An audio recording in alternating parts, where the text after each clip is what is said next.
Olá, tudo bem com você? Vamos continuar hoje o nosso estudo sobre as figuras de estilo, também chamadas figuras de linguagem. Nós vimos que é possível trabalhar a palavra de várias formas, trabalhar o seu significado, trabalhar o seu som, e hoje nós vamos ver como trabalhar estruturas linguísticas, estruturas gramaticais e conseguir efeitos que valorizam o texto. O texto pode ser literário ou não literário, não importa. O que importa é você saber reconhecer essa figura de estilo ou figura de linguagem e até, quem sabe, saber construí-la em seu texto. Vamos para o último grupo, então, das figuras, que são as figuras de construção. Lembrando da definição, recurso linguístico usado para expressar diferentes experiências com as palavras. Esses recursos podem ser semânticos, sonoros e sintáticos. A primeira figura que veremos será o assíndeto. Então, o que é o assíndeto? É a coordenação de termos ou orações sem utilização de conectivo. Conectivo, você deve se lembrar, é aquela conjunção que une palavras, que une orações. Neste caso, o conectivo que vai nos interessar será principalmente o E. Então, veja o exemplo.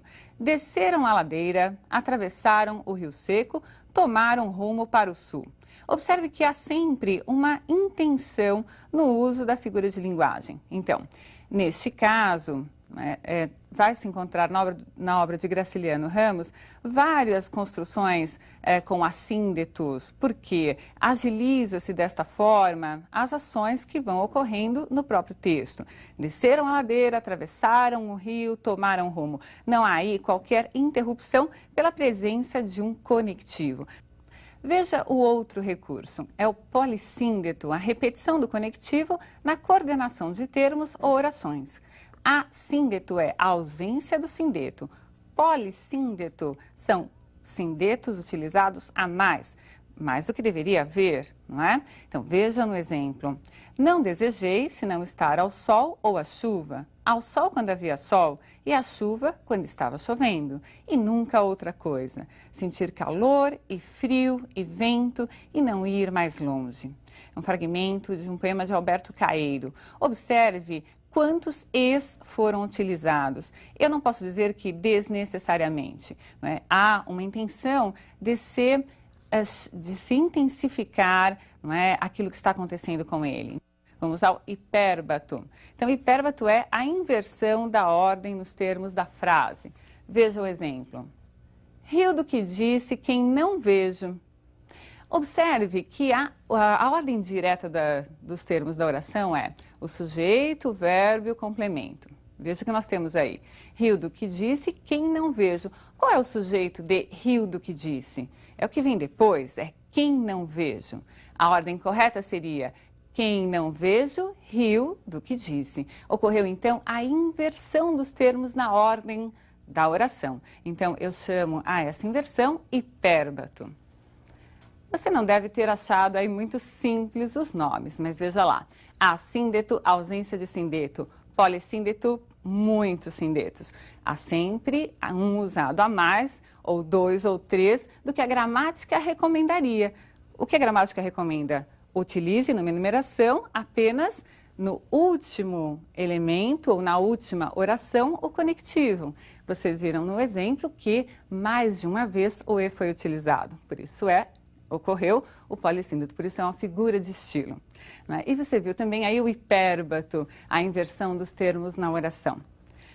Nós vamos continuar com mais um grupo de figuras que você vai observar no vestibular. Com certeza não há como não aparecer, porque é uma maneira de se verificar se você sabe reconhecer quando a linguagem foi utilizada fora da sua maneira convencional. Veja lá. O pleonasmo. O pleonasmo é a repetição de uma mesma ideia através do emprego de palavras ou expressões de significados semelhantes. Veja, talvez isso seja o que seja ser alguma coisa. Talvez isso seja o que seja ser. Veja que há a repetição do verbo ser por 3 vezes. Talvez isso seja o que seja ser. Essa repetição é intencional, não é? Ela foi feita para ampliar essa ideia do ser presente aí nesse verso. Talvez isso seja o próprio ser, o que seja ser, é uma repetição? Sim, mas intencional. Muito diferente dos vícios de linguagem. Aquele entrar para dentro, sair para fora. Esse tipo de construção não é um recurso de estilo. É o contrário disso. É um vício de linguagem, ao qual você deve estar atento para não cometer, não é? Há pleonasmos também que são pleonasmos gramaticais. Por exemplo, existem os objetos diretos ou indiretos pleonásticos. Um bastante comum quando se diz a flor, eu a entreguei para minha namorada. Eu entreguei o quê? A flor. Mas eu disse aí, não é? A flor logo no início e depois substituí o termo a flor por um pronome. Essa também é uma repetição, também seria um recurso sintático. Também se utiliza para intensificar a ideia. Entendido? Vamos lá. O anacoluto, nominho difícil de se guardar, mas você vai entender o que é e vai conseguir identificar. Anacoluto é a interrupção na sequência lógica de exposição dos elementos de uma frase. Isso acontece na fala, principalmente. Começamos o assunto com um determinado sujeito e mudamos esse sujeito. Então, veja aí o exemplo. E as viagens de recreio e as outras, as viagens por mar, onde todos somos companheiros uns dos outros. A impressão que nos deu é que o poeta iria falar sobre as viagens. As viagens significam algo, representam algo. E aí ele devaneia. E as viagens de recreio e as outras, as viagens por mar. E depois ele retoma tudo isso com um pronome e diz, onde todos somos companheiros uns dos outros, não é? Outra figurinha muito importante para nós é a silepse. Quando eu falo figurinha, é porque ela no dia a dia aparece. Não é algo, não é um recurso exclusivo da linguagem poética. Veja, silepse é a concordância ideológica e não com a palavra expressa na frase. Se fosse com a palavra expressa na frase, seria uma concordância gramatical. Há 3 tipos de silepse, de pessoa, de gênero e de número. Veja. E as viagens de recreio e as outras, as viagens por mar, onde todos somos companheiros uns dos outros. Esse exemplo eu utilizei para mostrar o anacoluto, mas também posso utilizar para mostrar aqui uma silepse. Todos somos companheiros. Veja, todos é um pronome que pede o verbo em terceira pessoa. É um pronome indefinido que pediria a colocação do verbo em terceira pessoa. Todos são companheiros, não é? E não todos somos. Ocorre que quem está falando se incluiu nessa frase. Ele quer dizer que ele também é companheiro. E fez aí uma concordância com a ideia e não uma concordância gramatical. Uma concordância de gênero, veja. Vossa Excelência parece cansada hoje. Pelo Vossa Excelência, eu não posso saber se nós estamos falando com uma mulher ou com um homem. Eu percebi que é com uma mulher por causa do adjetivo usado no feminino. Nós fazemos essa construção no dia a dia. Eu olho para uma amiga e digo, você está cansada? Olho para um amigo e digo, você está cansado? Então, a concordância é com o contexto, com quem se está falando, e não é uma concordância gramatical. E veja a silepse de número. O MST pede a reforma agrária urgente. Protestam por todo o país. Veja, protestam. Se eu fosse concordar com o sujeito da primeira oração, eu deveria dizer, o MST protesta. Mas por que apareceu protestam?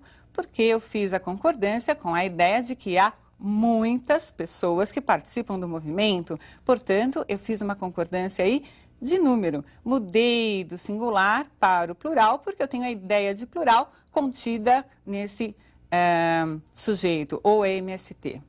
Vejamos apóstrofe. Apóstrofe é, na verdade, um vocativo. Então, veja, vocativo gramaticalmente é a invocação de um ser, seja o próprio leitor ou algo. Esse algo pode ser real ou imaginário. Passa, ave, passa, ensina-me a passar. Ave é o apóstrofe desta frase, não é? Ave é a expressão de chamamento, é o vocativo. E para que serve essa expressão? Para se identificar com quem se está falando, a quem se dirige aquela frase, aquele verso, aquela oração. Entendeu então essas figuras? Não é tão difícil assim, não é? É claro que você tem de guardar aí alguns nomes que não são tão comuns no seu cotidiano, mas você consegue observá-las. Vamos ver o nosso último grupo de figuras e observe que a ausência de termos na frase, na oração, também se caracteriza como um recurso de estilo. A elipse é a omissão de palavras ou termos que podem ser subentendidos no contexto. Então, observe. Sim, escrevo versos e a pedra não escreve versos. Sim, faço ideias sobre o mundo e a planta nenhumas. Veja, eu escrevo versos, né? Aí o pronome pessoal do caso reto, eu, que está subentendido. Não seria necessário colocá-lo porque a desinência verbal já o expressa. Vimos já a elipse numa aula de gramática, o tal do sujeito elíptico, lembra-se? É a mesma coisa, omite-se uma palavra ou um termo que é subentendido, não está presente no contexto. Já em zeugma, essa omissão é de um termo expresso no contexto. Veja, usando o mesmo exemplo. Sim, escrevo versos e a pedra não escreve versos. Sim, faço ideias sobre o mundo e a planta nenhumas. Nenhumas o quê? Nenhumas ideias. Então está-se aqui fazendo a retomada de um termo que não está novamente escrito porque é desnecessário. O contexto, na verdade, já me diz que a palavra que não foi escrita foi a palavra ideias. E veja, convive aí sem qualquer problema uma elipse e zeugma, não é? Elipse, eu escrevo, eu faço, o eu não está escrito, mas está subentendido. E zeugma, a palavra ideias já foi expressa e não foi novamente utilizada. Ficou claro a diferença entre elipse e zeugma? Última, então, figura em que se percebe aí a repetição intencional de palavras. Veja, é a anáfora. Nós temos aí, tinha que pegar o cara pelo colarinho, tinha que sacudir o cara, tinha que pegá-lo pelo estômago. Esse tinha que, nada mais é do que uma repetição intencional, né?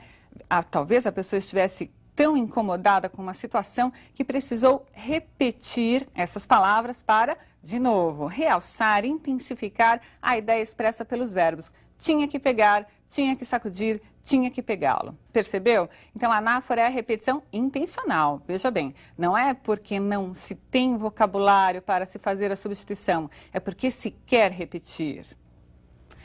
Percebeu aí como utilizar esses recursos de estilo? Você deve saber, identificar e, quem sabe, colocar nos seus textos, sempre entendendo o propósito.